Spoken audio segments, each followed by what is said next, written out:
കുട്ടികളെ.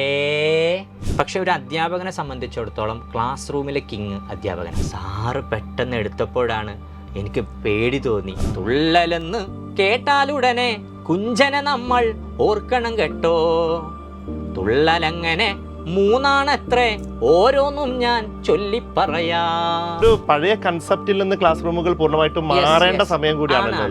ഞാൻ യാത്രകൾ നടത്തുന്നത് എന്റെ ഒരു ആസ്വാദനത്തിന് ഇതുവരെയായിട്ട് നടത്തിയില്ല. ശരിക്കും ഒരു തിരക്കഥ സംവിധാനം ചെയ്യുന്ന രീതിയിൽ തന്നെയാണ് ചെയ്യുന്നത്. നല്ല റിസ്ക് എടുക്കും. ഞാൻ സത്യത്തിൽ പറയാലോ, നല്ല റിസ്ക് എടുക്കുന്നുണ്ട്. കയ്യിലുള്ള ഒരു ചിത്രത്തെ മറച്ചു പിടിച്ചിട്ട് കേരള ഗാന്ധി ആരപ്പ എന്ന് പറയുമ്പോ കേളപ്പൻ ആണപ്പ എന്ന് പറയുമ്പോ കിട്ടുന്ന അറ്റൻഷൻ എന്റെ മുന്നിൽ ഒരൊറ്റ ഫോക്കസേ ഉള്ളൂ. സിറാജ് ലൈവിലേക്ക് സ്വാഗതം. ഇന്ന് ദേശീയ അധ്യാപക ദിനമാണ്. ഇന്ത്യയുടെ ആദ്യത്തെ ഉപരാഷ്ട്രപതി സർവേപ്പള്ളി ഡോക്ടർ രാധാകൃഷ്ണൻ്റെ ജന്മദിനമാണ് അധ്യാപക ദിനമായിട്ട് ആചരിക്കുന്നത്. ഇന്ന് ലോകം അതിവേഗം മാറിക്കൊണ്ടിരിക്കുകയാണ്. ഓരോ നിമിഷവും ലോകത്ത് എന്തൊക്കെ മാറ്റങ്ങൾ സംഭവിക്കുന്നുവെന്ന് നമുക്ക് പ്രവചിക്കാൻ പോലും കഴിയുന്നില്ല. ഈ മാറ്റങ്ങൾ അധ്യാപക രംഗത്തും ഉണ്ടായിക്കൊണ്ടിരിക്കുന്നു. ഇന്ന് അധ്യാപകർ നേരിടുന്ന ഏറ്റവും വലിയ വെല്ലുവിളി പുതിയ കാലത്തെ കുട്ടികളോട് ഏത് രീതിയിൽ സംവദിക്കുമെന്നതാണ്. അവരുടെ ഭാഷ വേറെയാണ്, അവരുടെ രീതികൾ വേറെയാണ്, പഠന സമ്പ്രദായങ്ങൾ വേറെയാണ്. അവരോട് എങ്ങനെ സംവദിക്കും, അവർക്ക് എങ്ങനെ കാര്യങ്ങൾ പഠിപ്പിച്ചു കൊടുക്കും എന്നത് എല്ലാ അധ്യാപകരുടെയും മുന്നിലും ഒരു വെല്ലുവിളിയായിട്ട് നിൽക്കുന്ന കാര്യമാണ്. ഇവിടെയാണ് മലപ്പുറം കുറുവ AUPSലെ ഷഫീഖ് മാഷ് വ്യത്യസ്തനാകുന്നത്. ഷഫീഖ് മാഷ് എന്ന് കേൾക്കുമ്പോൾ നിങ്ങൾക്കൊരു വിളി നിങ്ങളുടെ മനസ്സിലെത്തും, കുട്ടിയോളെ എന്നുള്ളൊരു വിളി. ഞാൻ വിളിച്ചാൽ അത് ഷഫീഖ് മാഷ് വിളിക്കുന്ന പോലെ ആവില്ല. ഷഫീഖ് മാഷാണ് ഇന്ന് ഈ അധ്യാപക ദിനത്തിൽ നമുക്കൊപ്പം ചേരുന്നത്. പക്ഷേ സ്വാഗതം. ആ വിളി ഒന്ന് ആദ്യം കേൾക്കണം. ഓക്കെ. കുട്ടിയോളെ. അതാണ് ഷഫീഖ് മാഷ് വിളിച്ചാൽ മാത്രമേ അത് അതിൻ്റെ ആ ഒരു ആംഗിളിൽ അങ്ങോട്ട് വരികയുള്ളൂ. എങ്ങനെയായിരുന്നു മാഷ് ഇതിൻ്റെ ഒരു തുടക്കം? അപ്പോൾ അതായത് ഇപ്പം മാഷ് കുറേ കാലം സ്കൂളിലൊക്കെ പഠിച്ച് അധ്യാപകന്മാർ ഒരുപാട് കണ്ട് അങ്ങനെയൊക്കെ വന്ന ഒരാളാണല്ലോ. അതിൽ നിന്ന് വ്യത്യസ്തമായൊരു പഠന സമ്പ്രദായമാണ് മാഷ് ആവിഷ്കരിച്ചിരിക്കുന്നത്. ഇതിൻ്റെ ഒരു സ്റ്റാർട്ടിങ് എങ്ങനെയായിരുന്നു? സ്റ്റാർട്ടിങ് എന്ന് പറഞ്ഞാലേ, നമ്മുടെ മുന്നിലിരിക്കുന്ന കുട്ടികളുടെ മുഖം നോക്കിയപ്പോഴാണ് ആ ഒരു പഴയ രീതിയിലൂടെ ക്ലാസ് എടുത്താൽ അവരത് ഉൾക്കൊള്ളൂല, അല്ലെങ്കിൽ അവരത് ആസ്വദിക്കണില്ല എന്നുള്ളത് നമുക്ക് ഫീൽ ചെയ്യും. അപ്പോഴാണ് നമ്മുടെ മനസ്സിൽ ഒരു ചിന്ത വരുന്നത്. അത് മാത്രമല്ല, നമുക്ക് കിട്ടാത്ത ഒരു കാലം, നമ്മുടെ പുതിയ തലമുറ മാറിയ തലമുറയാണ്, അവർക്കത് കിട്ടണമല്ലോ. അപ്പോൾ അതിന് വേണ്ടിയിട്ടാണ് ശരിക്ക് ഈ മക്കളെ മുന്നിൽ കണ്ടിട്ട് വളരെ സിമ്പിളായിട്ട് പറഞ്ഞാൽ പാഠഭാഗം സിമ്പിളാക്കുക, എൻജോയ് ചെയ്ത് പഠിക്കട്ടെ. അങ്ങനെ ഒരു ആശയം വന്നപ്പോഴാണ് ഞാൻ ഓരോ വിഷയത്തിലും ഇങ്ങനെ നീങ്ങാം. അത് ഞാനൊന്ന് ജസ്റ്റ് വർക്കൗട്ട് ചെയ്ത് നോക്കി. വളരെ എഫക്റ്റീവായിട്ട് അത് റിസൾട്ട് തന്നു. അതായത് എഡ്യൂക്കേഷൻ എന്നുള്ളത് ഒരു എഡ്യൂട്ടൈൻമെന്റ് ആയിട്ട് മാറ്റുക എന്നുള്ളതാണ്. അപ്പോൾ കുട്ടികൾ അത് കൂടുതലായിട്ട് ഗ്രാസ്പ് ചെയ്യണു. അതിനനുസരിച്ചുള്ള മാർക്കുകൾ, വ്യതിയാനങ്ങളൊക്കെ അവരിൽ കാണാൻ കഴിയണു. അപ്പോൾ ഞാൻ മനസ്സിലാക്കി ഇതൊരു ബെസ്റ്റ് വേ ആണ്. അപ്പോൾ അവരാഗ്രഹിക്കുന്ന രീതിയിൽ അവരോട് സംവദിക്കുക, അത് പഠിപ്പിക്കുകയാണ് എന്നുള്ള തോന്നൽ അവർക്ക് ഉണ്ടാവരുത്. അവരൊരു എൻ്റർടൈൻമെൻറ്റിലൂടെ, കളികളിലൂടെ, പാട്ടുകളിലൂടെ, അഭിനയങ്ങളിലൂടെ പരമാവധി അവർ ഓരോ പാഠഭാഗത്തിലെ കണ്ടന്റുകളുമായിട്ട് അടുക്കണം. അതിന് വേണ്ടിയിട്ടുള്ള ശ്രമമാണ് ശരിക്കും നമ്മൾ നടത്തിയത്. 100% അത് നമുക്ക് റിസൾട്ട് ഉണ്ടായിട്ടുണ്ട്. ഇതെങ്ങനെ റീലുകൾ വെച്ചിട്ട് തന്നെയായിരുന്നു തുടക്കം, അതോ ക്ലാസ് റൂമിൽ നടത്തി കുറേ പരീക്ഷണങ്ങൾ നടത്തിയതിനു ശേഷം പിന്നീട് അത് റീലുകളിലേക്ക് മാറുകയാണോ ചെയ്തത്? റീലുകൾ എന്ന് പറയുമ്പോൾ ശരിക്കും ഒരു കോൺസെപ്റ്റ് ഷെയറിംഗ് ആണ്. മറ്റുള്ള ക്ലാസ് റൂമുകളും ഇതുപോലെ ആവട്ടെ, നമ്മുടെ റീലുകൾ കണ്ട് കുട്ടികൾ കുറച്ചുകൂടെ, നമ്മളെ മുന്നിലിരിക്കുന്ന കുട്ടികൾക്ക് അപ്പുറം വിദൂരത്തുള്ള കുട്ടികളും ആക്റ്റീവ് ആവട്ടെ, ഹാപ്പി ആവട്ടെ എന്ന് കരുതിയിട്ടാണ് ശരിക്കും ക്ലാസ് റൂമിൽ നടത്തുന്ന ഒരു പഠന പ്രവർത്തനമാണ്. ആ പഠന പ്രവർത്തനത്തിനിടയിൽ നമ്മൾ കൊടുക്കുന്ന ഒരു മെത്തേഡാണ് ഈ സംഗതി. അത് മാത്രം എടുത്തിട്ടാണ് നമ്മൾ എന്ത് ചെയ്യുന്നത്, റീലാക്കുന്നത്. പക്ഷേ അതിൽ നിന്ന് കിട്ടുന്ന ഒരു എഫക്റ്റ് മറ്റുള്ള മക്കൾക്കും കൂടി ഉപകാരപ്രദമാവുകയും ചെയ്യും. അതിനേക്കാൾ കൂടുതൽ ടീച്ചേഴ്സ് ഇത് അക്സെപ്റ്റ് ചെയ്യും. അങ്ങനെ അക്സെപ്റ്റ് ചെയ്ത് കഴിഞ്ഞാൽ എല്ലാ ക്ലാസ് റൂമും ഇതുപോലെ ആയാൽ ഹാപ്പി ആയിട്ട് അവർക്കിത് ഉൾക്കൊള്ളാം. അവർക്ക് സ്കൂളിലേക്ക് വരിക എന്നുള്ളത് ഒരു ബേർഡനായിട്ട് തോന്നില്ല. എല്ലാ ദിവസവും സ്കൂളിലേക്ക് വരാൻ തോന്നും. നമ്മളൊക്കെ പഠിക്കുന്ന കാലത്ത് സ്കൂളിലേക്ക് ഒരു ദിവസം ലീവ് കിട്ടുകയാണെങ്കിൽ സന്തോഷമായിരുന്നല്ലോ. അതിലൊന്നും കുട്ടികളെ മാറ്റിയിട്ട് അവരൊരു സ്കൂൾ എന്ന് പറയുന്നത് അവർക്കൊരു എന്റർടൈനിങ് സെക്ഷൻ കൂടി ആയിട്ട് മാറ്റുന്ന ഒരു വെക്കേഷൻ ഗ്യാപ്പില്ലേ, സത്യത്തിൽ അവർക്ക് ഇപ്പോൾ നന്നായിട്ട് അതെന്ത് ചെയ്യുന്നുണ്ടാവും, മിസ് ചെയ്യുന്നുണ്ടാവും. കാരണം അത്ര ഒരു ഒരു ടീച്ചർ സ്റ്റുഡൻറ് റിലേഷൻ എന്ന് പറഞ്ഞാൽ ബോണ്ടാണ്. അവരുടെ റെസ്പെക്റ്റും മറ്റു കാര്യങ്ങളൊക്കെ നമുക്ക് കിട്ടുന്നുണ്ട്.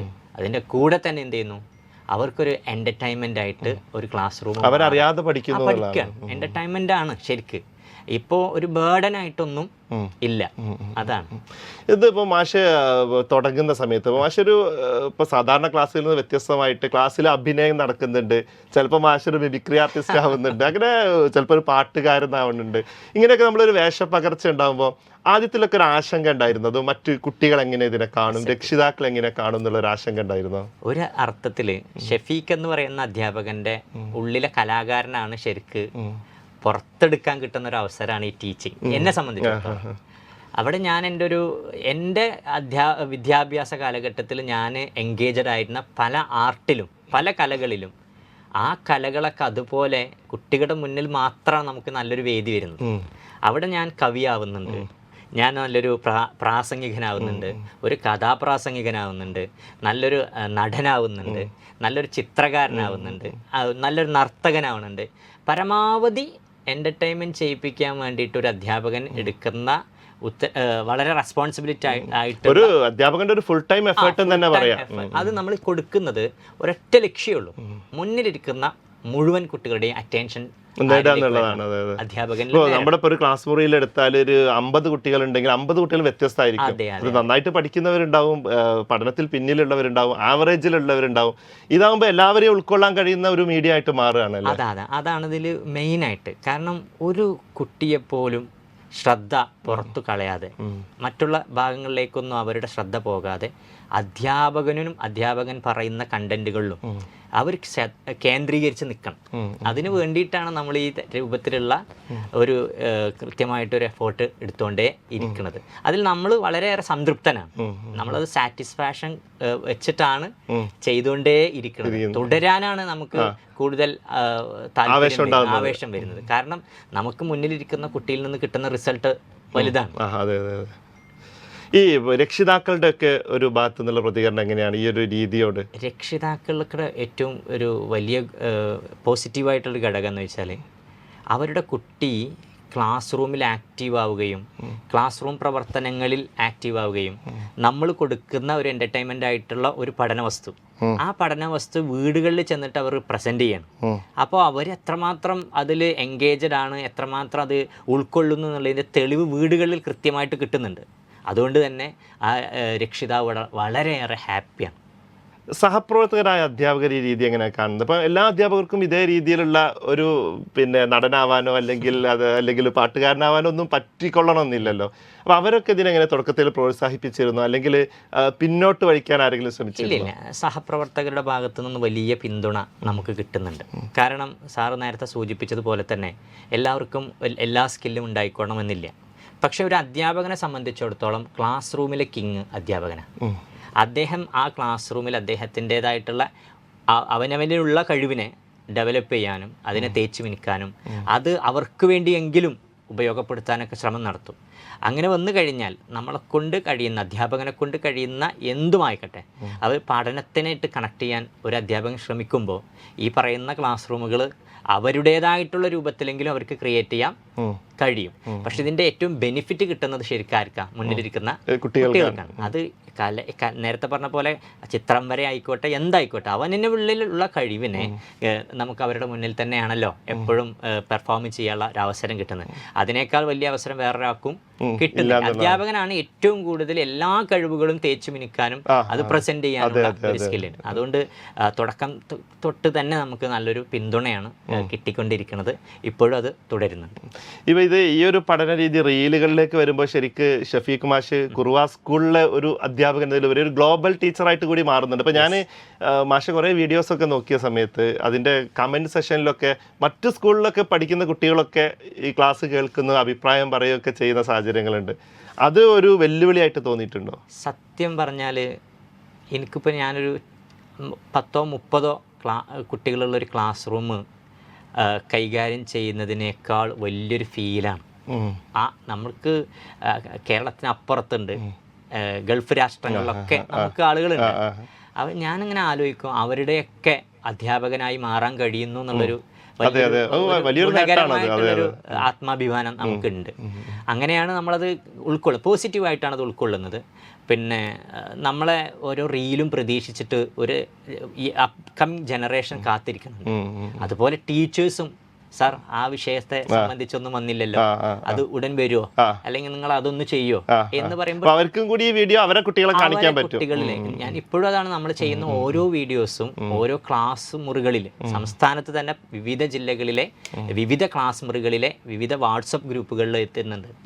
അപ്പൊ അവരാ ടീച്ചേഴ്സ് അത്രമേൽ അക്സെപ്റ്റബിൾ ആയിട്ടാണ് അത് സ്വീകരിക്കുന്നത്. അതിൽ ശരിക്കും എന്നോട് ഇന്നും സംസാരിച്ചത് സാർ നമുക്ക് സെക്കൻഡ് ചാപ്റ്ററുമായി ബന്ധപ്പെട്ടിട്ട് ഷഫീഖ് മാഷ് എന്തെങ്കിലും വീഡിയോ ചെയ്ത് ടീച്ചർക്ക് അയച്ചു തന്നിട്ടുണ്ടോ, അത് കാത്തു നിൽക്കാൻ സാർ വന്നോ എന്ന് ചോദിക്കുന്നതാണ്. അപ്പൊ നമ്മളത് ക്രിയേറ്റ് ചെയ്യുന്നതിനനുസരിച്ച് നമ്മൾ സന്തോഷം അതാണ്. കാരണം ഇത് എൻ്റെ മുന്നിലിരിക്കുന്ന കുട്ടികൾക്ക് മാത്രമല്ല, എൻ്റെ രക്ഷിതാക്കളിലേക്ക് മാത്രമല്ല, എൻ്റെ വിദ്യാലയത്തിലേക്ക് മാത്രമല്ല, ഇത് സ്വീകരിക്കാനും ഇത് കാത്തിരിക്കുന്നതും ചെയ്യുന്ന ഒരുപാട് കൂട്ടം ആളുകളുണ്ട് എന്ന് കേൾക്കുമ്പോൾ അടുത്ത ഓരോ വീഡിയോസിനും ഇത് പ്രചോദനമായിട്ട് കൊണ്ടേയിരിക്കാം. അതുകൊണ്ട് നമ്മൾ അതിന് വേണ്ടിയിട്ട് എത്ര റിസ്ക് എടുക്കാനും ഒരു അധ്യാപകൻ നിലക്ക് അത് അതിന് വേണ്ടിയിട്ടുള്ള ലേണിംഗ് മെറ്റീരിയൽ ഉണ്ടാക്കാൻ ഞാൻ വളരെയേറെ വലിയൊരു ഹോംവർക്ക് അതിന് വേണ്ടി ആവശ്യമാണ്. ഇപ്പോൾ ചില വീഡിയോസിലൊക്കെ മാഷ് ഒരുപാട് സാമഗ്രികൾ അതിന് വേണ്ടിയിട്ട് ഉപയോഗിക്കുന്നുണ്ട്. ഇതിൻ്റെ ഒക്കെ ഒരു പ്രവർത്തനങ്ങൾ എങ്ങനെയാണ്? ഞാൻ അറ്റൻഷൻ കിട്ടുക എന്നുള്ളതാണ്. കുട്ടിയെ സംബന്ധിച്ചിടത്തോളം ഒരു സ്ക്രീനിങ് ടൈം കൂടുതലുള്ള ഒരു ജനറേഷനെയാണ് നമ്മൾ ഫോക്കസ് ചെയ്യാൻ പോകുന്നത്. നമുക്ക് നമ്മുടെ വീട്ടിലുള്ള അല്ലെങ്കിൽ പരിസരത്തുള്ള അനുഭവങ്ങളിൽ നിന്നൊക്കെ സ്ക്രീനിങ് ഒരു കൂടിക്കൊണ്ടേയിരിക്കും കുട്ടിയാണ്. അങ്ങനെ ഒരു സ്ക്രീനിങ് ഉള്ള ഒരു കുട്ടിയെ ഫേസ് ചെയ്യുമ്പോൾ സ്വാഭാവികമായിട്ട് ഒരു അധ്യാപകൻ വളരെയേറെ ചലഞ്ചാണ്. അങ്ങനെയുള്ളൊരു മൈൻഡുമായിട്ട് വരുന്ന ഒരു കുട്ടിയെ എൻ്റർടൈൻമെൻറ്റ് ചെയ്യിപ്പിക്കുക അല്ലെങ്കിൽ അത് ആസ്വദിച്ച് പഠിക്കുക എന്നുള്ളതൊക്കെയിലേക്ക് നീങ്ങണമെങ്കിൽ ആ കുട്ടി അക്സെപ്റ്റബിൾ ആയിട്ടുള്ള, കുട്ടിക്ക് ഏറ്റവും അനുയോജ്യമായിട്ടുള്ള, കുട്ടിയുടെ സൈക്കോളജിക്കൽ ആ മൈൻഡിനെയും കൂടി ഗ്രാസ്പ് ചെയ്യാൻ പറ്റുന്ന രൂപത്തിൽ TLMകൾ അനിവാര്യമാണ്. ഇല്ല എങ്കിൽ അവർക്ക് എന്ത് ചെയ്യാൻ കഴിയില്ല, അതിനെ ഫോക്കസ് ചെയ്യാൻ കഴിയില്ല. പറഞ്ഞു കേൾപ്പിക്കുന്നതിനേക്കാൾ നല്ലതാണ് കാണിച്ചു കൊടുക്കുക. അനുഭവമാണ് ശരിക്കും പഠനം നമ്മളിൽ കോൺക്രീറ്റ് ചെയ്യുന്നത്. അതുകൊണ്ടാണ് നമ്മൾ ഈ അങ്ങനെയാണ് തവളയൊക്കെ ക്ലാസ് മുറിയിലേക്ക് വരുന്നത്. പണ്ട് നമ്മൾ പഠിക്കുന്ന കാലത്തും തവളകളൊക്കെ വന്നിട്ടുണ്ട്. പക്ഷെ ഇന്ന് ഷഫീഖ് മാഷ തവളയെ കുട്ടികളെ കാണിക്കുമ്പോൾ അവർക്ക് കുറേയും കൂടി അത് ഗ്രാസ്പ് ചെയ്യാൻ പറ്റുന്ന രീതിയിലേക്ക് മാറുന്നുണ്ട് എന്നുള്ളതാണ്. അവരൊക്കെ ഇങ്ങനെ കൗതുകത്തോടു കൂടി അതിങ്ങനെ നോക്കുന്നതും ഒക്കെ വിഷ്വലിൽ നമുക്ക് കാണാമല്ലോ. വളരെ അത് കാരണം എന്താ പറയുക, ചിത്രം വരച്ച് കാണുന്നതും ലൈവായിട്ട് അത് ജീവനോട് കൂടി കൈയും കാലൊക്കെ ഇളക്കി സഞ്ചരിക്കുന്നത് കാണുമ്പോഴും അത് രണ്ട് തലത്തിലാണ്. ഇനിയിപ്പം നമ്മൾ ഇന്ന് മാറിയ കാലത്ത് ഹൈടെക് സംവിധാനം ഉപയോഗിച്ചിട്ട് കാണിച്ചു കൊടുക്കാം. പക്ഷെ അതിനേക്കാൾ ഡയറക്റ്റ് കാണുമ്പോൾ ഇപ്പോഴത്തെ കുട്ടികൾക്ക് ഇല്ലാതെ പോകുന്നു. അതാണ് കാരണം കുട്ടികൾ ഈ റീൽസിനപ്പുറത്തേക്ക് അല്ലെങ്കിൽ മൊബൈലിനപ്പുറത്തേക്ക് ലോകം കാണുന്ന ഒരു അവസ്ഥയുണ്ടല്ലോ. സറൗണ്ടിങ്സുമായിട്ടൊരു ബന്ധമില്ല. ശരിക്കും പണ്ട് പറയാറുണ്ട്, നെല്ലുണ്ടാവുന്ന മരം കാണിച്ചു തരുമോ എന്നുള്ള ചോദ്യം ചോദിക്കുന്ന അവസ്ഥയിലേക്ക് കുട്ടികൾ വരും. കാരണം അവരുടെ മനസ്സിൽ അതില്ല. അപ്പൊ അവര് ലൈവായിട്ട് കൊടുക്കുന്ന ഒരു അനുഭവം എന്ന് പറഞ്ഞാല് ആ കുട്ടിയുടെ മനസ്സിൽ അത് തങ്ങി നിൽക്കും. അവരുടെ ഡയറിയിൽ ഞാൻ വായിച്ചു, അന്നത്തെ എല്ലാ ദിവസവും ഒരു ഡയറി എഴുതിപ്പിക്കും. അപ്പൊ ഇങ്ങനെ എനിക്ക് അയച്ചു തന്നപ്പോ പറയാണ്, ഇത്ര അടുത്ത് ഇത്ര അതിന്റെ ചലനങ്ങളൊക്കെ കാണുന്ന തവള, ഇത്ര വലിപ്പമുള്ള തവളൊക്കെ ഉണ്ടാവോ എന്ന് തോന്നിയത് ഇത് കണ്ടപ്പോഴാണ്. ഇന്ന് ഞങ്ങളെ അധ്യാപകൻ ക്ലാസ്സിലേക്ക് വന്നപ്പോൾ ഒരു കൂട്ടുകാരനെയും കൊണ്ടുവന്നു. ഞങ്ങളൊക്കെ ആദ്യം കാണിച്ചു തന്നില്ല. സാറ് പെട്ടെന്ന് എടുത്തപ്പോഴാണ് എനിക്ക് പേടി തോന്നി. പക്ഷെ പഠിക്കാൻ വേണ്ടിയിട്ട് ഞങ്ങൾക്ക് ഓരോന്ന് വെച്ച് സാറ് പറഞ്ഞു തന്നപ്പോൾ ഞങ്ങൾക്കൊരു പുതിയ കൂട്ടുകാരനെ കിട്ടിയ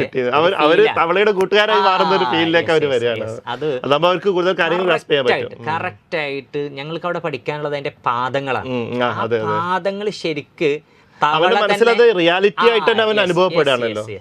അങ്ങനെ വന്നു കഴിഞ്ഞാൽ അത് ഈ ഒരു തവളയുടെ കേസ് മാത്രമല്ല, എന്തൊക്കെയാണോ കുട്ടികൾക്ക് അവിടെ കൊടുക്കാൻ പറ്റുന്നത് അത് മെറ്റീരിയൽ, സാറ് പറഞ്ഞു മെറ്റീരിയൽ വേണം. അത് ലൈവ് മെറ്റീരിയൽ ആവാം, അല്ലെങ്കിൽ നമ്മൾ മാതൃകകൾ നിർമ്മിച്ചതാവാം. അവരിലേക്ക് എത്തിക്കാൻ വേണ്ടിയിട്ട് പറ്റാവുന്ന മെറ്റീരിയലുകൾ. ഹോംവർക്ക് വളരെ വലുതാണ്. തവളയെ സംഘടിപ്പിക്കുക എന്ന് പറഞ്ഞാൽ ഒരു കമന്റിലിട്ടത് ഞാൻ വായിച്ചിട്ടുണ്ട്. രാത്രി മുഴുവൻ തവളയെ തേടി നടക്കുകയായിരുന്നു. മണിക്കൂർ ഏകദേശം പിടിച്ചു നടന്നിട്ട് ഒത്ത തവളയും കിട്ടണല്ലോ. അതിന് ഒത്ത തവളനെ കിട്ടും. ഒന്ന് കിട്ടുമ്പോൾ ഇത് സൈസ് പോരാ, പിന്നെ ഇതിനേക്കാൾ ബെറ്റർ ഇതാവും എന്ന് കരുതിയിട്ട് ആദ്യത്തിനെ ഒഴിവാക്കും. പിന്നെ അടുത്ത് കിട്ടുമ്പോൾ ഇതിനേക്കാൾ ചെറുത് കിട്ടുമ്പോൾ ആദ്യത്തിനെ ഒഴിവാക്കേണ്ടായിരുന്നു എന്നൊക്കെ തോന്നി. പക്ഷേ നമ്മൾ അതിന് എടുത്തത് ഏകദേശം രാത്രി കാലങ്ങളിലാണ് ഇവരെ അതിന് വേണ്ടിയിട്ട് നടന്നു. നമ്മുടെ മനസ്സ്, ഞാൻ എപ്പോഴും ഇതിൽ ചിന്തിക്കുന്ന ഒരു കാര്യം എന്താ പറയുക, എവിടെ നമുക്കത് കിട്ടാതിരിക്കില്ല. കാരണം നമ്മുടെ മനസ്സിലൊരു ചിന്ത അതാണ്, നമ്മൾ എന്താണോ മനസ്സിൽ ആഗ്രഹിച്ച് മുന്നോട്ട് പോകുന്നത് അതിനനുസരിച്ച് വഴികൾ എളുപ്പമാവുമല്ലോ. കുട്ടികൾക്ക് മുന്നിൽ ഞാനത് എത്തിക്കണം എന്നുള്ളൊരു നിശ്ചയദാർഢ്യം. അങ്ങനെ വന്നു കഴിഞ്ഞാൽ ദൈവം തമ്പുരാന്റെ പോലെ അനുഗ്രഹം പോലെ എല്ലാ കാര്യങ്ങളും നമുക്ക് എളുപ്പാക്കി തരും. അത് വലിയൊരു എന്താ പറയാ, ഞാൻ ഇന്ന് അനുഭവിക്കുന്ന ഒരു സംഗതിയാണ്. ഒന്നും മിസ്സായിട്ടില്ല. മത്സ്യത്തെ കിട്ടണമെന്ന് പറഞ്ഞ് പാകത്തൊരു മത്സ്യത്തെ കൊണ്ടുവരണം ക്ലാസ്സിൽ. അതിന് കൊണ്ടുവരണമെങ്കിൽ ചുറ്റും നടന്നാൽ ചിലപ്പോൾ ആ പാകത്തെ കിട്ടാൻ ജീവനോടെ കിട്ടണമെന്നില്ല. പക്ഷെ നമ്മളിങ്ങനെ വരുന്ന സമയത്ത് മത്സ്യമോ അത് ഇവിടെ ഉണ്ടല്ലോ എന്ന് പറഞ്ഞ് ആരെങ്കിലും ഒരാൾ കോണ്ടാക്ട് ചെയ്യും, അതിനെടുത്ത് വരും. അപ്പൊ കുട്ടികൾക്ക് കിട്ടാനുള്ളത് കറക്റ്റ് നമ്മൾ ഉദ്ദേശിക്കുന്ന എല്ലാ ബോഡി പാർട്സും ഉള്ള ഒരു ഒരു തടസ്സം ഇതുവരെയായിട്ട്. അത് എനിക്ക് തോന്നുന്നത് നമ്മുടെ പാഷൻ, നമ്മുടെ ഒരു ഉള്ളിലൊരു ആഗ്രഹം, ഒരു വിശ്വാസമാണ്. കാരണം ഇത് ഞാൻ കാണിച്ചു കൊടുത്താൽ എൻ്റെ കുട്ടികൾ അത് ആക്റ്റീവായിട്ട് അത് ഉൾക്കൊള്ളും എന്ന് തോന്നുമ്പോൾ സ്വാഭാവികമായിട്ട് അത് നമുക്ക് ദൈവാനുഗ്രഹത്താൽ നമുക്കത് കിട്ടാറുണ്ട്. മാഷ് ഇപ്പോൾ പറഞ്ഞു ഇതിന്റെ ഒരു റിസൾട്ട് മാഷ് ഇപ്പം വിലയിരുത്തിയിട്ടുണ്ടാവുമല്ലോ. അപ്പൊ ഈ ഒരു രീതിയിലേക്ക് മാറിയിട്ട് എത്ര കാലമായിട്ടുണ്ടാവും? ഞാനൊരു നമ്മൾ ആഫ്റ്റർ കൊറോണ അതിനുശേഷമാണ് വലിയ മാറ്റങ്ങൾ, ഓൺലൈൻ വിദ്യാഭ്യാസം വന്നു അല്ലേ?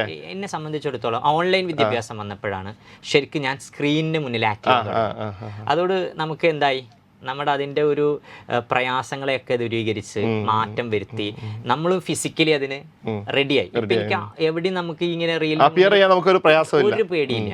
അങ്ങനെ വന്നപ്പോൾ എനിക്ക് തോന്നി ഇത് ശരിക്കും ഉണ്ടാവുന്നത് അധ്യാപക പരിശീലന നടക്കുന്ന സമയം. ഞാനൊരു ജില്ലാ റിസോഴ്സ് പേഴ്സന്റെ ഭാഗമായിട്ട് പ്രവർത്തിക്കുന്ന ആളാണ്. സബ് ജില്ലയിൽ ടീച്ചേഴ്സിനൊക്കെ ക്ലാസ് കൊടുക്കണം.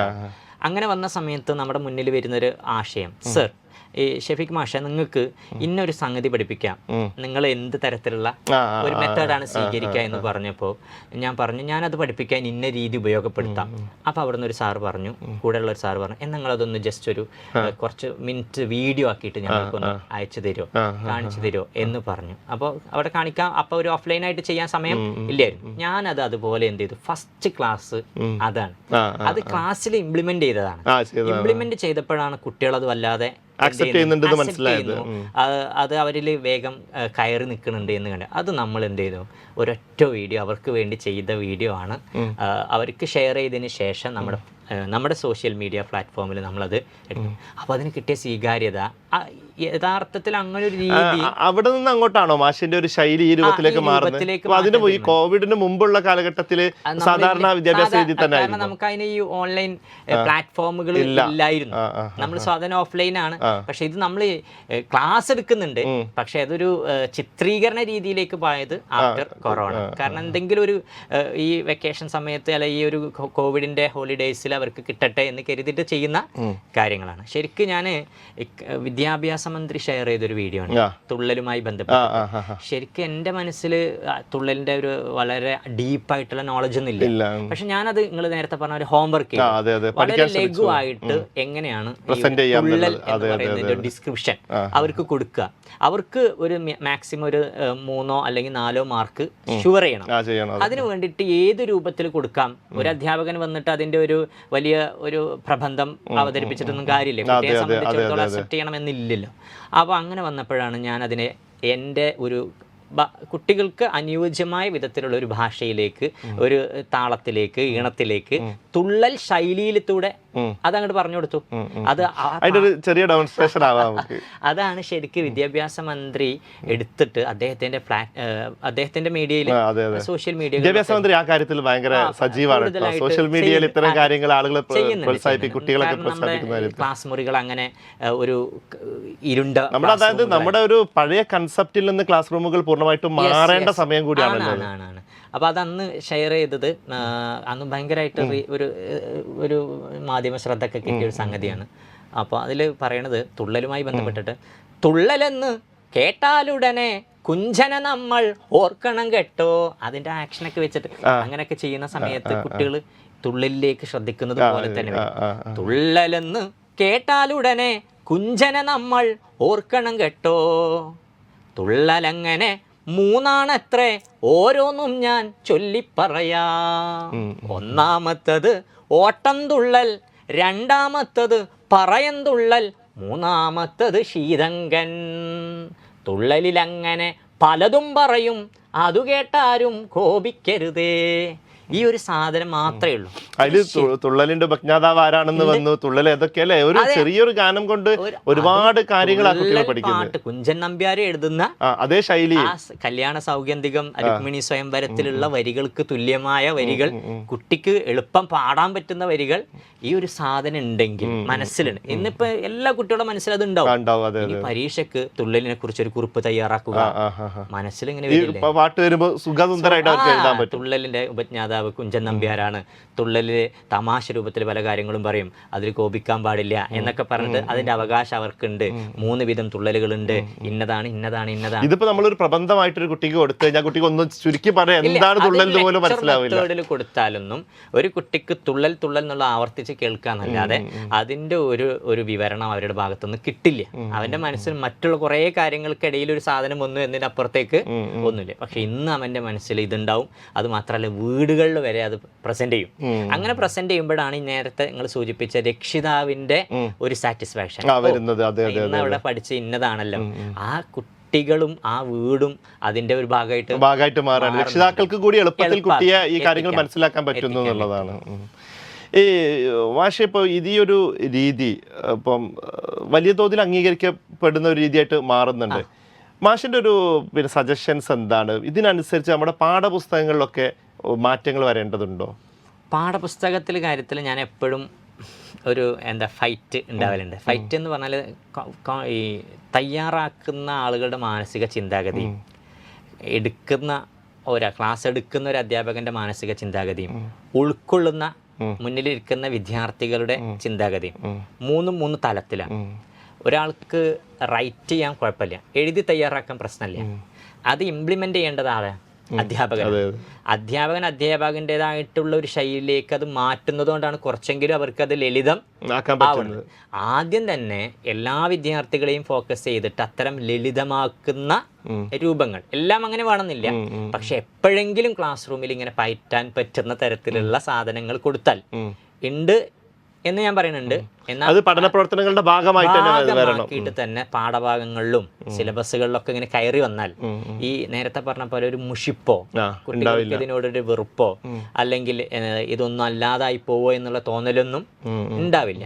എനിക്ക് ഇപ്പോഴും സജസ്റ്റ് ചെയ്യാനുള്ളത് വെച്ചാൽ ഇതുപോലെയുള്ള, അത് പ്രൈമറി കുട്ടികളാണെങ്കിൽ പ്രത്യേകിച്ച് അവരുടെ കളി സമയമാണ്.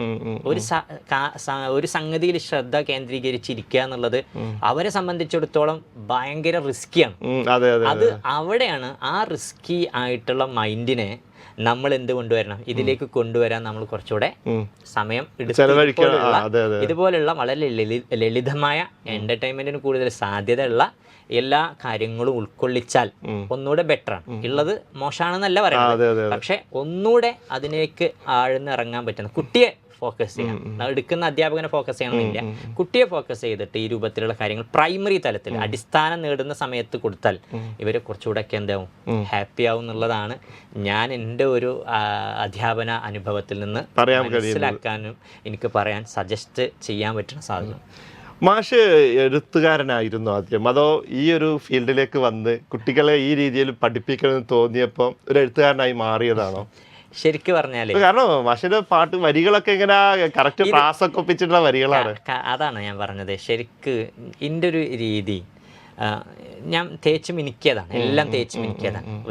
ഒരു വിദ്യാർത്ഥിയിൽ ഉണ്ടാവേണ്ട എല്ലാ ഗുണങ്ങളും അന്ന് ഉണ്ടാവാം, പക്ഷെ അതൊന്നും ആ സമയത്ത് അതിന്റെ പ്രാധാന്യം അറിയുന്നതിനേക്കാൾ ഞാൻ ഇപ്പോഴാണ് ആ പ്രാധാന്യം മനസ്സിലാക്കിയിട്ട് അത് യൂസ് ചെയ്യുന്നത്, ഉപയോഗപ്പെടുത്തുന്നത്.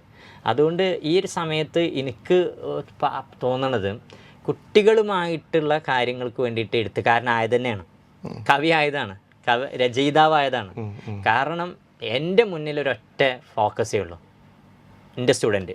ആ സ്റ്റുഡൻറ്റിലേക്ക് സംഗതികളിൽ എത്തിക്കാൻ വേണ്ടിയിട്ട് എഴുത്തുകാരനാവും. അതുപോലെ തന്നെ നേരത്തെ പറഞ്ഞ പോലെ എല്ലാം ഇപ്പോൾ ശരിക്ക് സ്വാതന്ത്ര്യാനന്തര സമരങ്ങളൊക്കെ അല്ലേ, സ്വാതന്ത്ര്യ സമരങ്ങളും ചരിത്രങ്ങളൊക്കെ അല്ലേ, ശരിക്കും നമുക്ക് തന്നെ ഒരു വർഷം കേട്ടാൽ ഒരു വർഷത്തൂടെ കളയാൻ തോന്നാറുള്ളത്. ഒരിക്കലും മനസ്സിൽ നിൽക്കൂല. കാരണം അവരെ സംബന്ധിച്ചിടത്തോളം അവരെ ജനറേഷൻ അത് അറിഞ്ഞിട്ടേ ഇല്ല.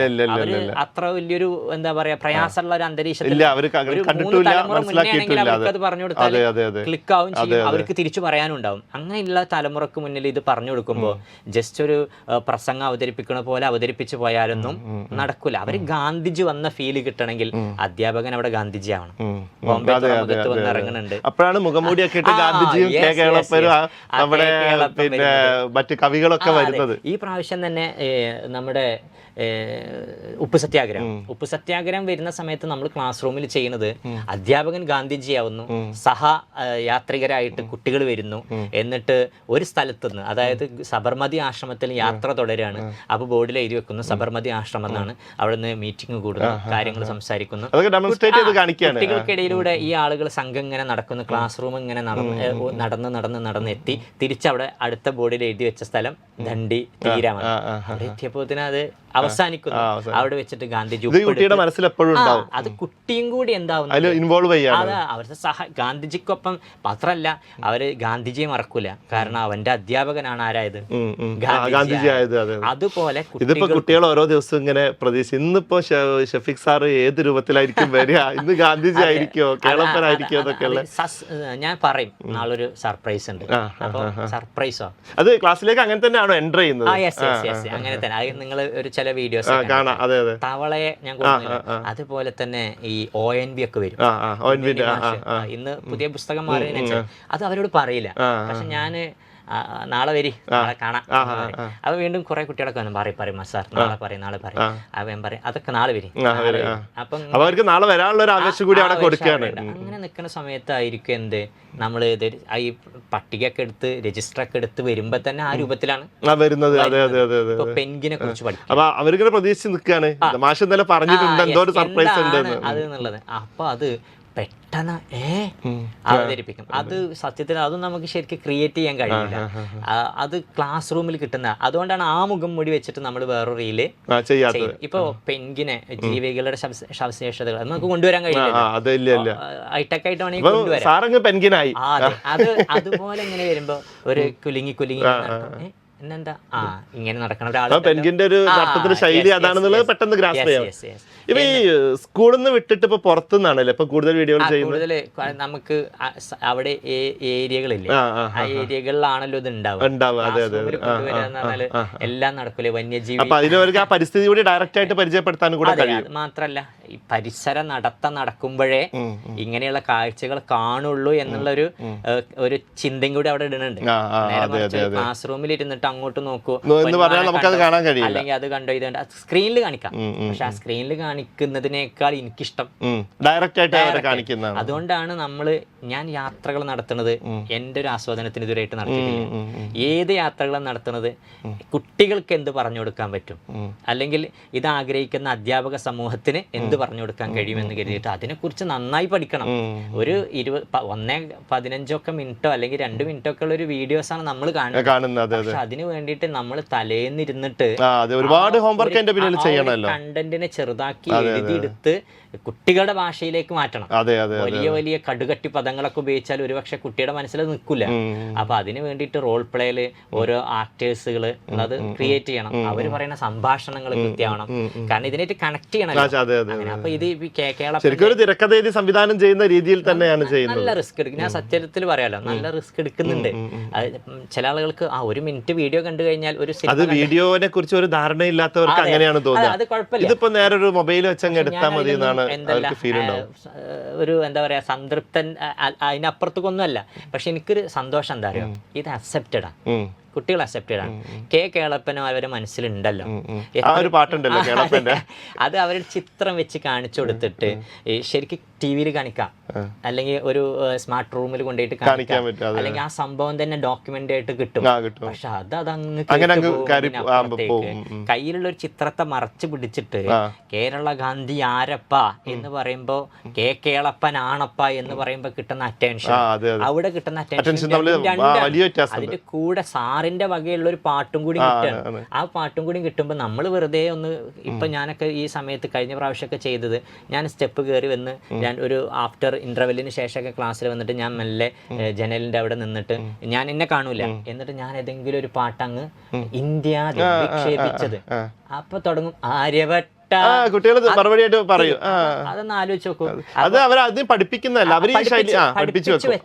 അത് ഏത് സമയത്ത് നമ്മൾ ചോദിച്ചാലും അവർ പറയും, ആര് ചെന്ന് ചോദിച്ചാലും അത് കിട്ടണം. അത് മാത്രല്ല, ഇന്ത്യ വിക്ഷേപിച്ചത് ആദ്യത്തെ ഉപഗ്രഹം ആര്യഭട്ടയാണെന്നുള്ളത് എവിടെ ഒരു ചോദ്യം വന്നാലും എഴുതാൻ കഴിയും. അത് ഭാവിയിൽ എത്ര ഇപ്പോഴൊന്നും ഓർമ്മയിൽ നമ്മൾ ചെറുപ്പത്തിൽ പഠിച്ച പാട്ടുകൾ നമ്മുടെ മനസ്സിലൊക്കെ ഇപ്പോഴും ഉണ്ടല്ലോ. അതിന് വേണ്ടിയിട്ട് എടുക്കുന്ന റിസ്കുകളാണ് അതൊക്കെ. എത്ര കടുകട്ടിയിട്ടുള്ള ഓരോ ഉപഗ്രഹങ്ങളെ പേരുകളും ഈ അവരാഗ്രഹിക്കുന്ന രൂപത്തിലേക്ക് താളത്തിൽ പാടാൻ പറ്റുന്ന രൂപത്തിൽ ഇന്ത്യയുടെ അങ്ങനെ ഓരോ പാട്ടുകൾ വെച്ചിട്ടാണ് നമ്മൾ കൊടുക്കുന്നത്. ഇന്ത്യയുടെ ഉരുക്കു മനുഷ്യൻ ആരെന്നറിയാമോ? ഇന്ത്യയുടെ ഉരുക്കു മനുഷ്യൻ ആരെന്നറിയാമോ? സർദാർ വല്ലഭായ് പട്ടേൽ എന്നറിയാലോ. പഠിച്ച കുട്ടി നമ്മൾ അവർക്ക് ഒരു ചോദ്യം ഇട്ട് കൊടുക്കണം. ലൈബ്രറി ആരെന്നറിയാമോ? സഞ്ചരിക്കും ലൈബ്രറി ഭഗത് സിംഗ് അല്ലേ. കണ്ടോ, ഇതൊരു വിശേഷണങ്ങൾ അറിയാൻ വേണ്ടിയിട്ട് ഇന്ത്യയുടെ വാനമ്പാടി ആരെന്നറിയാമോ? സരോജിനി നായിഡു എന്നറിയാലോ. അത് അവരാഗ്രഹിക്കുന്ന രൂപത്തിൽ പറയും. 14 കേരളത്തിൽ ജില്ലകൾ 14. അപ്പൊ അത് അവര് ആ അതില് മാപ്പിളപ്പാട്ട് ശൈലി വരും, കത്തുപാട്ട് വരും, സിനിമാ ഗാനം വരും, എല്ലാം കൊടുക്കും. അവര് ഇപ്പൊ ഞങ്ങളെ കവിതയിൽ തന്നെ വരുന്ന കവിതകളൊക്കെ ഉണ്ടാവാം. ഒരുപാട് കവിതകളുണ്ട്. ആ കവിതകൾ ആധുനിക കവിതകളാണ്. ഇന്നത്തെ പുസ്തകങ്ങളൊക്കെ ആധുനിക കവിതകളാണ് ഉപയോഗപ്പെടുത്തുന്നത്. ആധുനിക കവിതകൾ നമുക്ക് കഴിഞ്ഞ ഒരു ടേമിനെ നോക്കുകയാണെന്നുണ്ടെങ്കിൽ ഇന്ന് അവർക്ക് എളുപ്പത്തിൽ പാടാനൊക്കെ, പക്ഷെ എന്നാലും അവർ ആഗ്രഹിക്കുന്ന ഒരു താളതിനുണ്ടാവും. എന്നാൽ അവരെ മനസ്സിൽ എന്ത് കിട്ടുള്ളൂ? ആ ഒരു കവിതയും ആ കവിത എഴുതിയ ആളൊക്കെ അവരെ മനസ്സിൽ നിൽക്കണുള്ളൂ. അപ്പം അതിന് വേണ്ടിയിട്ട് എന്ത് ചെയ്യും? പരമാവധി എന്റർടൈൻമെന്റ് ആണ് ഉദ്ദേശം. അതിലൂടെ അവർ പഠിക്കണം. അത് പഠനം അവർക്കൊരു ബാധ്യതയായിട്ട് തോന്നാൻ പാടില്ല. സ്കൂളിലേക്ക് ദിവസം എത്തണം. സ്കൂളിലേക്ക് എത്തുക എന്ന് പറഞ്ഞാല് അതൊരു ഭാഷ ക്ലാസ്സിൽ ലീവ് കുറവായിരിക്കും കുട്ടികൾ. അതായ എല്ലാ ദിവസവും നമുക്ക് ധൈര്യമായിട്ട് എന്ത് ചെയ്യാം? ഫുൾ പ്രസന്റ് ഇടാം. കാരണം അതിന് മുന്നേ, കാരണം നാളെ എത്തും. അസുഖത്തിന്റെ പേരിൽ വളരെ ഡീപ്പായിട്ടുള്ള എന്തെങ്കിലും സീന് മാത്രം ഉണ്ടെങ്കിൽ മാത്രമേ ലീവ് ഉള്ളൂ. അത് തന്നെ ചില ആളുകൾ മറച്ചു വെച്ചിട്ട് വരും. നിങ്ങൾ വിരുന്ന് പോയിക്കോളൂ, ഞാനില്ല. വീട്ടിലുള്ളവരെ പറഞ്ഞേക്കും, ഞാനില്ല, ഞാൻ സ്കൂളിലേക്ക് എന്ന് പറഞ്ഞ് വാശി പിടിക്കണവരുണ്ടാവും. അപ്പൊ ഇന്ന് വന്നിട്ടുണ്ട്, ഇന്ന് ഞങ്ങൾ വീട്ടിലുണ്ടാവില്ല, അങ്ങനെ പറയുന്ന രക്ഷിതാക്കളും ഉണ്ടാവും. ഇന്ന് ചെറിയൊരു ചൂട് കണ്ട് ഇന്ന് വരണ്ടെന്ന് ഞാൻ പറഞ്ഞതാണ്, ശ്രദ്ധിക്കണം കേട്ടോ എന്ന് പറയുന്ന പാരന്റ് ഉണ്ട്. അപ്പൊ അതത്ര എഫക്റ്റ് ആണ്. അവരത് നന്നായിട്ട് അട്രാക്ട് ചെയ്യുന്നതുകൊണ്ടാണല്ലോ അവർ ഈ ഒരു അസുഖത്തെ പോലും ഉൾക്കൊള്ളാതെ വരുന്നത്. അങ്ങനെയുള്ള അനുഭവങ്ങളൊക്കെ ഉണ്ട്. പക്ഷെ വലിയ പകർച്ചവ്യാധി ഇപ്പൊ നമ്മുടെ ഈ പഠന രീതിയും ക്ലാസ് റൂം സിസ്റ്റം ഒക്കെ മാറിയെന്ന് തോന്നുന്നു. ഇപ്പൊ ഒരു അധ്യാപകൻ തന്നെ കുട്ടികളുടെ എല്ലാ വിഷയങ്ങളും പഠിപ്പിക്കുന്ന ഒരു രീതി. മാഷിന്റെ ക്ലാസ് അങ്ങനെയാണെന്ന് തോന്നുന്നു. നമ്മളെ ക്ലാസ് റൂം അങ്ങനെയാണ്. LP വിഭാഗത്തിൽ അങ്ങനെയാണ് ചെയ്യുന്നത്. ഈ ലാംഗ്വേജുകൾ, അതായത് അറബി, സംസ്കൃതം, പിന്നെ സ്പെഷ്യൽ നമ്മൾ കൊടുക്കുന്ന IT ക്ലാസ്സുകളൊക്കെ ഉണ്ടാവുമല്ലോ. അങ്ങനെയൊക്കെ വരുന്ന സമയത്ത് അധ്യാപകൻ മാറും. അതന്നെ എന്നെ സംബന്ധിച്ചിടത്തോളം എനിക്ക് അതും കൂടി കിട്ടിയെന്നാണ് എൻ്റെ ഒരു രീതി കേട്ടോ. പക്ഷെ നമ്മളെ കുട്ടികളെ കായിക പീരീഡുകളൊക്കെ അതൊക്കെ അവർക്ക് കൊടുക്കണം. അവർക്ക് അനുവദിക്കപ്പെട്ടതൊക്കെ അവർക്ക് അനുവദിക്കണം. അവരുള്ള സമയം നമ്മൾ എന്ത് ചെയ്യണം? മസ്റ്റായിട്ട് യൂസ്ഫുൾ ആക്കണം. അതാണ് നമ്മളൊരു അധ്യാപകനുള്ള ലക്ഷ്യം. ഈ പരീക്ഷയിലൊക്കെ അപ്പൊ നല്ല ഗ്രേഡിങ് ഈ കുട്ടികൾക്ക് കിട്ടുന്നുണ്ടാവും. അപ്പൊ സ്വാഭാവികമായിട്ടൊരു താരതമ്യം വരുമോ? സാറിന്റെ ക്ലാസ്സിലെ കുറെ ഡിവിഷൻ ഇല്ല അവിടെ ക്ലാസ്? അതൊക്കെ അതിലേ മെയിൻ ആയിട്ട് ശ്രദ്ധിക്കേണ്ട ഒരു കാര്യം എന്താ പറയുക, അന്ന് 3ാം ക്ലാസ്സിലാണ് ഇതിന്റെ ഒരു ടേണിംഗ് പോയിന്റ്. നേരത്തെ ഞാൻ ഒരു പോയിന്റ് പറഞ്ഞില്ലേ, ദൈവാനുഗ്രഹം. അങ്ങനെ നമുക്കൊരു ചിന്ത ഉണ്ടെങ്കിൽ എല്ലാം സാധ്യമാക്കി തരുന്ന ഒരു അദൃശ്യ ശക്തി. അതാണ് ദൈവാനുഗ്രഹം. അപ്പോഴേക്കും സ്റ്റേജിലേക്ക് ഓടി എന്നെ തടഞ്ഞു വെക്കും, വാതിലടക്കും, കണ്ണ് നിറഞ്ഞു പോകും. സ്ക്രീനിലൂടെയുള്ള ഒരു പരിചയം മാത്രമേ ഉള്ളൂ. ആ കുട്ടി അത്രയും ആൾക്കാരുടെ ആ കുട്ടി കണ്ടെത്തി തെരഞ്ഞു പിടിച്ച് മാതാപിതാക്കളോടൊപ്പം നടന്ന കുട്ടിയെ ആ കുട്ടി എന്നെ കണ്ടെത്തിക്കണമെങ്കിൽ ഞാൻ സത്യം പറയാണ്, ആദ്യമായിട്ട് ഒരു കുട്ടിയോട് മാപ്പ് പറഞ്ഞു. ഇന്ന് ആ കുട്ടിക്ക് ഞാൻ കൊടുക്കുന്ന കരുതലും സ്നേഹവും ഒക്കെ ഒരു ഡബിൾ ഇരട്ടിയാണ്. കാരണം അത് കൊടുക്കണം. കാരണം എന്നെ കണ്ണ് തുറപ്പിച്ചൊരു വിദ്യാർത്ഥിയാണ്. ഇങ്ങനെ ഞാൻ സഹായിച്ച ഒരു കുട്ടിയുടെ അടുത്തിരിക്കുന്ന കുട്ടി പറയാണ്, നിങ്ങൾ ഈ കുട്ടീനും കൂടി വിനോദയാത്രക്ക് പഠനയാത്രക്ക് ചേർക്കോ, ഓളെ പൈസ ഞാൻ തരാം. ഇതിനും വലിയ ഏറ്റവും വലിയ പാടെന്താ? waytonikah.com, the exclusive Muslim matrimonial site.